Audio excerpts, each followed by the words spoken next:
Teddy Rogers, Anderson Rogers Construction. This week's topic, going to talk about is qualifying your contractors and the importance thereof.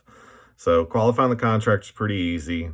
One, check and make sure they're registered on the Secretary of State. It'll tell you how long they've been in business, if it's a DBA or if it's the actual business name, those sort of things. Number two, ask for their insurance.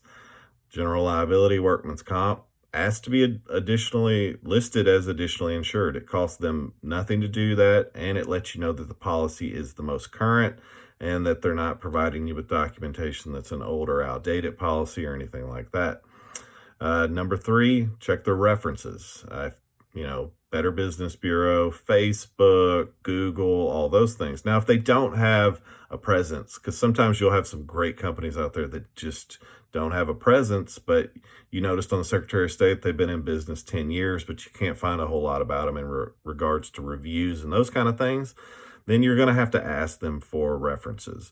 And generally speaking, if there's no information out there, but they've been a long-standing active company, you've seen that they've pulled a lot of permits, done a lot of projects, it just means that that wasn't necessarily important to them, and they get most of their business from word of mouth. So that's okay. That's fine. Number four, qualify them through the local Home Builders Association, or as they have it in Central Kentucky, the BIA.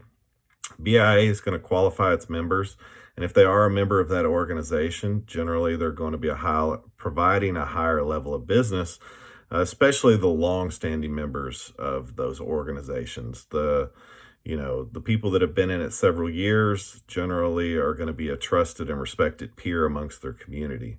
So that's just some ways to qualify them. Now, what's the importance of qualifying them? Well, it's because experience matters. Experience matters when it comes to selecting contractors that you're going to have, do projects on your home. Because an experienced contractor is going to know how to schedule, because sequence matters, the order that it goes in. There's a lot of sequences that have to be gone through in order just to do something as small as remodel a kitchen. Also, they're going to know timelines, and they're not going to leave you with a exposed, broken down kitchen for weeks or months on end, because they're going to know that the lead time on the cabinet you selected is 6 to 8 weeks or 12 to 14 weeks. We had a project that had a copper hood that was a 15-week order. So in order for them to use that product, we had to communicate with them, let them know that we're not going to be able to start until this date, because we don't want to be sitting with your kitchen tore out, you having to eat fast food and waiting on our, hood to come in on the project. So those kind of things to navigate schedules. The experience matters too when it comes to navigating issues. Last week I talked about what ifs. Well, those what if scenarios, a good experienced contractor is going to know how to navigate those. They're going to know when it's necessary to bring an engineer into the fold to either check the soil or the structural stability of it. They're going to know what kind of delay and what kind of hiccup that's going to cause, what kind of contractor it takes to repair that.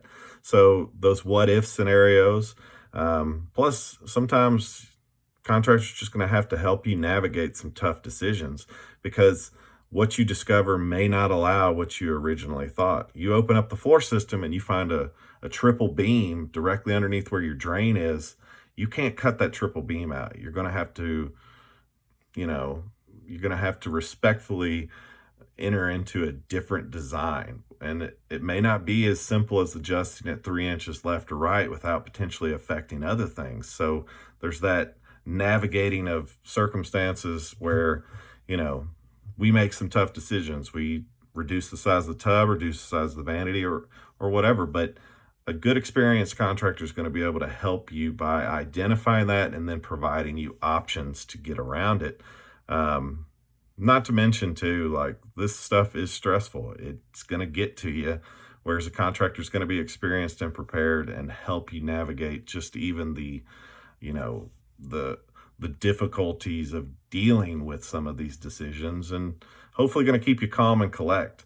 As I used to like to tell clients, when they'd see something, they're like, is this going to be a problem? I'm like, no, it's just one more thing we've got to do to get to the finish line. So That's the topic for this week. Teddy Rogers, Anderson Rogers Construction.